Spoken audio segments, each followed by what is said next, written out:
તમારું નવું ઘર બનાવતી વખતે કઈ બે બાબતનું ખાસ ધ્યાન રાખવું જોઈએ એ આજે જાણી લઈએ. એમાંની સૌથી પહેલી વાત એ છે કે ગમે ત્યારે તમે તમારું ઘર બનાવો છો અને થોડાક પૈસા બચાવવા માટે થઈને તમે કોઈ પણ લોકલ કોન્ટ્રાક્ટર પાસે કન્સ્ટ્રક્શન કરાવી લ્યો છો અને ડ્રોઈંગ કરાવી લ્યો છો અને એ ઘરનું પ્લાનિંગ કરાવી લ્યો છો અને પછી જયારે બધું જ કન્સ્ટ્રક્શન થઈ જાય છે ત્યારે તમને ખ્યાલ પડે છે કે ઓહો, હવે આમાં સીલિંગ કેમ કરશું, લાઇટ કેમ ફિટ કરવી, ફેન ક્યાં મૂકશું અને એની સાથે સાથે દરવાજો ઓપન કરીએ તો ફર્નિચર નડતું હોય છે. તો આના માટે તમે પહેલેથી જ બધા જ ફ્લોર પ્લાન્સ રેડી કરાવી લ્યો, જેની અંદર ખાસ કરીને electrical drawing, plumbing drawing included હોય અને એની સાથે સાથે તમારે ફર્નિચર લેઆઉટ પણ ત્યારે જ સેટ કરી લેવાનું છે.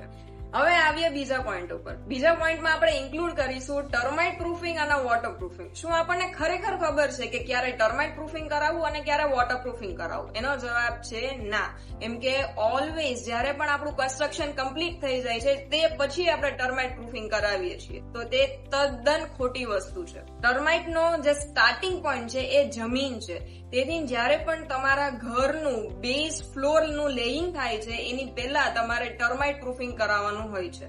અને એ જ રીતે જયારે પણ તમારા બાથરૂમમાં તમે ટાઇલ્સ લગાવી રહ્યા છો એની પહેલા તમારે વોટરપ્રૂફિંગ કરવાનું હોય છે. અને ઘણા કેસીસમાં તો પણ એવું પણ જોવા મળ્યું છે કે છતમાંથી સીલિંગમાંથી સીપેજ થતું હોય અને એ ભેજ એટલો બધો થઈ જાય કે આખી છતમાંથી પોપડીઓ ખરતી હોય છે. એના માટે છતની ઉપર તમારે કેમિકલ વોટરપ્રૂફિંગ કરાવવું ફરજિયાત છે. જો એ કરેલું હશે તો તમને એક પ્રોટેક્ટિવ લેયર મળી જશે જેનાથી તમારું સીલિંગમાંથી સીપેજ નહીં આવે. તો આવી જ ઇન્ટિરિયર ટિપ્સ માટે અમને લાઇક, શેર અને ફોલો જરૂરથી કરજો.